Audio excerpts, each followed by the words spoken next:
The reason why we came to Argentina is because it was an opportunity for my son to play a challenger. He's ranked 970, Alec Deckers, and at the moment it's too low to play challengers, but in the beginning of the year a lot of players go to Australia, so it was a good opportunity this week and next week in Brazil to play here. And you know, the good thing I like about Argentinian tennis, they all work very hard, so I think it's also a good example for my son to be around people who all work hard, and then for him it's also good. Yeah, I love this tournament. It's really nice. I mean, the club is amazing. I mean, we've seen so many nice clubs. I also went to Herod, also a nice club, but this club so big and nice buildings and so many different sports, and a lot of opportunity to practice. That's always important for players, that there's a lot of court. I think Argentinian players for me are very strong physically and mentally, and they always want to fight the whole match, you know. I mean, I think they're very good players, and I think one of the reasons when you look Google Maps on your phone,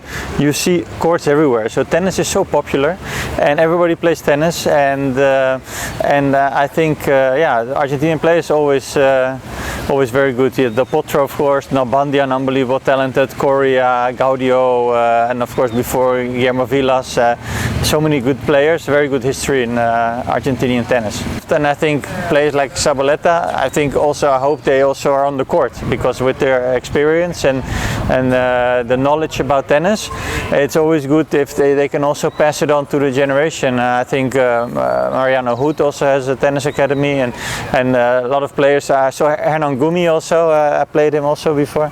He also is playing, so I think that's very good. Former players, they stay involved, but if they're also involved in other areas, because sometimes decisions has to be made, not only playing tennis. So I'm happy that a lot of the players they stay in the tennis. I think that's the way to make the tennis better. Yeah, I remember Rome actually, because yesterday I talked to Gaston, the tournament director, and he said, yeah, you played him. I said, yeah, terrible memory for me because I lost. No, he also told that you beat him. I said, oh. So I had to look, actually I beat him 2 times. I beat him also Australian Open, I didn't know.